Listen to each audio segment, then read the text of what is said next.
Another episode, another build. Got my man Jay on the building. Welcome, brother. So my man TRUMP, you know what I mean? You know my boy Trump. Your favorite, my favorite, my second favorite person. You know what I mean? I don't know how I'm feeling about him this week. Last week I was with him, I was supportive, but this week, like I said, like I tell everybody, you know, it's a lot of chaos going on. He's doing a lot of chaos. He's definitely strategizing the money flow, the movements, how's everything going. But yeah, this week I don't know, bruh. I don't know, man. Trump, what's going on? You got holler at the people, man. That's what's going on. But I did see that he just passed the bill to the standards for the landlords asking tenants to having 3 times the rent. Yeah. So as far as in that market, how you feeling? Well, I mean, for me, I definitely think it's a good thing because I get a lot of clients who are looking for places to go, move out of their mom's basement. Right. You know what I mean? We help a lot of people with rentals and stuff like that. Correct.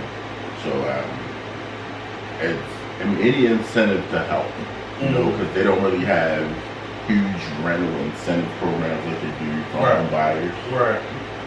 Outside of like Section 8 and stuff like that. Okay. So that's definitely like huge in a sense, because I mean I know people personally who just moved out and had to come up with that you know the triple and the doubles and all that. And that's a lot of money if you're a young person trying to move out, especially if you're trying to move out on your own. Right. You know, that's a lot of money. And they ain't really making that much money as a young person, even as an older person. Nah, that's true. And the standard now, I look at research, the standard to live in PA by yourself, you gotta be making minimum at least 21, 25. Right. To maintain the basics. And that's bare minimum. Yeah, that's bare minimum. You're talking like maybe 1 or 2 bedrooms. Right, exactly.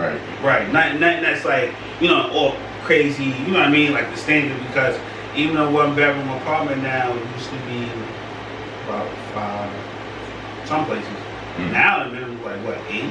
Well, it also depends on the area. True. Because you got your midtowns and all those things. Pembroke and everything. Yeah, depending on where you at, there it's going to fluctuate. And then when you head a little further that way, going towards Hershey and stuff like that's a little bit more expensive. And then we go the other direction across the river. Now you're talking going towards Carlisle, so you got some Mechanicsburg, Camp Hill, all of them. It's a little more expensive to live over there than it is over here in certain areas. So it just, you gotta find a nice little pocket. Also, you know, how do you feel about the new development? All development is good development. I put it like that because a lot of these rundown areas need a boost, and it's an economy, and a lot of people see it as like, oh well, they're taking over the neighborhood, they're bringing in different things, and you know, and revitalizing this, and they're doing that, and they're trying to price us out. It's not necessarily that. I mean, I'm glad you brought that up. What happens when you keep the price where it is? Correct. You know, there's no growth.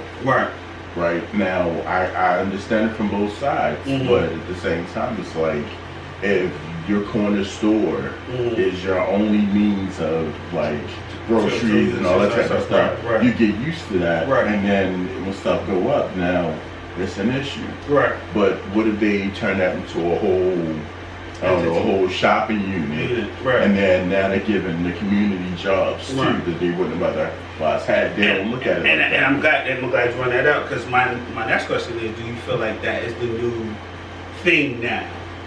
You see a lot of developers come in, they have they'll make a property apartments, but they also will make little shopping centers like a Cleaners and a Pizza Hut and like a phone store. Do you feel like going into the future as a developer and a realtor like yourself, do you feel that is the new wave of how people are bringing in, you well, know. I get what you're saying. Yeah, like, right. For me, it's always when I have situations of like multi-use. Right. I think that's definitely a good thing because I've sold units like that had like apartment buildings, right? But then right next to them, you have a laundromat, right? And most of those units didn't have like washers and dryers, right? So it was very convenient. Then they got a store right there, or like maybe a sub shop or something like that right there too. Right. So it's pretty convenient to have all this stuff here, especially if you catch the bus or you're using public transportation. Right. So and in that way it makes a lot of sense. But then you have other ways like over by Chambers Hill and all of that. They battle and trying to make that a mixed unit area, where it's a lot of homeowners over there, and they're like on one side, and they're like, look, we don't want the traffic, we don't want all of that stuff, but this is how it's been for 30, 40 years, you know, and then they're like, well, this is a great opportunity to go, you know, and add all of these business options. There's nothing but space over there, and there's nothing really there per se, except on the other side you got the shopping centers, right? But right there is no like outside of the train thing over there. It's like it's private. Yeah, it's so, and it's quiet. It's like a retirement area, so they want to keep it that way. So it's been for the last 5 to 6 years. It's always been a battle over there. So it's interesting to see how it all plays out. For real. Yeah. So me personally, I find that's going to be it's the new endeavor as far as like investing. Right. You know what I mean? I start, because that's where, and it's not just in PA alone. I'm starting to see a lot of places all over. That's how they get it. They buy, the developer come in, they'll put place to live, and then they'll put shopping center, they'll put like a grocery store, little gas station, little takeout place, and they keep it all, so you don't have to go that far. Right. Which is convenient, because most people, like you say, you know what I mean, especially in areas that's out in the middle of nowhere, you need to be able to go to like a Dollar General, Dollar Tree to get to essentials. You ain't got to worry about driving 20 minutes, even though Walmart's not that far, but still, people who don't know how to drive. Do I see that's going to be the pros and cons to it? It's always a pros. Yeah, it's always the pros and cons to it. Always. To me, I don't see that many cons though. I'm gonna tell you the cons. Okay. The cons is like we talked about earlier. People being priced out. Okay. For one, because if you're used to your rent being $600 to $800 a month, now looking at $1,000, or not even that. The people selling, the owners of these buildings, and obviously we're talking about like people who are renting, not homeowners. Right. Correct. But the owners of those homes selling. And now they're coming in and either tearing the units down, or they're rebuilding and redoing them, and now they $1,000, $1,500 to rent, because now it's a different area because of said unit being put in there. So it's revitalizing the neighborhood, but at what cost? You know what I mean? So it's you want your neighborhood to look good, you want it to be clean, you want it to be safe, but at the same time you want to be able to afford it. So that's where the issue keeps. Can you have elegance in a low income? I believe so, because I've seen it. I've seen communities that took pride in their area, right? Like one for instance, this was in Baltimore. One of the areas I saw down there, they started like a community garden, so they didn't necessarily have to rely on the corner stores or the supermarket and stuff for their food. So when they started doing that, they started revitalizing the whole area. They started cleaning up the houses. All of the houses that was boarded up, they started petitioning the city to either get people in there or let them buy the properties. So they took back their neighborhoods. And I think if more people did that instead of sitting back and being a part of the problem, if you're a part of the solution, you're never in the wrong. You know, and yes, it might take some people pulling their money together to be able to do it, but they can do that because what are they spending their money on otherwise? Plus, there's grants and stuff out there. All you got to do is write your politicians, you know, your Congress people, all of that, and then there's different places you can go. Google is free. Like, even if you don't own a phone or a computer, you got a library right down the street. You can go log in for free and do the research and be able to get a grant to be able to do this stuff. And especially if you're a minority, you got all of these different programs for you to be able to get involved. And if once everybody come together and get involved, then they'll see the results that they want, and they won't have to worry about somebody from the outside coming in making what they want and then pricing them out. You know, because now everybody's able to live it. So. You heard from your boy JR exclusively. Make sure to follow him on Instagram. So, you know, we gotta talk about it. Everybody been talking about it. Tory, Megan.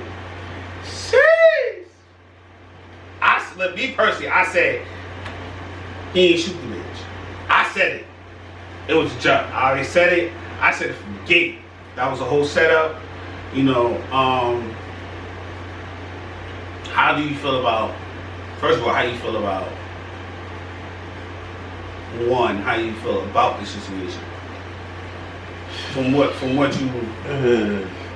So in the beginning, when it first dropped, I felt bad for her. I'm like, that's messed up, you know, and then they painted the picture like she was going to ride for him, like she wasn't, reason she didn't say nothing because she was, you know, but then that's weird within itself anyway, because you like, if this dude did that to you, he don't care about you, so why you going so hard for him? But then it's he said this, she said that, this hasn't been proved, this has been proved, and like I said, I try to mind my business as much as I can, but sometimes it's just right there, and you see all of it. And I just, and then how you feel about the hit? That's crazy. I'm gonna let you address that. That's beyond my. You know me, fans. You know what I'm gonna say. That's beyond. They tried to burk my man Tory, bruh. They tried to burk him, burk, because they already knew the truth, man. And it's so crazy because when I first heard about it, I thought it was just typical BS. Yeah, whatever. You know, she got shot in the foot, gets the fuck or whatever. But you know, Megan Thee Stallion, you know, is one of them. So it's like, you know. I knew you was gonna say one of them. One of them. You know what I mean? Like the fuck. It's like, so it's like they was making the big so scene, and then it's like, oh, Tory, you know what I mean? He a woman beater. He killed, man. Listen. I bet you ain't saying that shit now. Fuck. So when the hit happened, I already had my conspiracy theory. My third eye was already open to the situation. For me, I already knew, like, it was all set up. You trying to end him because he know the truth. Now, a lot of rumors was going on, and you know what I mean, internet, YouTube, everybody wants to speak their expert opinions. But certain people you watch and follow, they know the scoop more better than others. One person in particular, Jaguar Wright. Right, yeah, her. Now, I know what y'all about to say, fans, and all that, and I get it.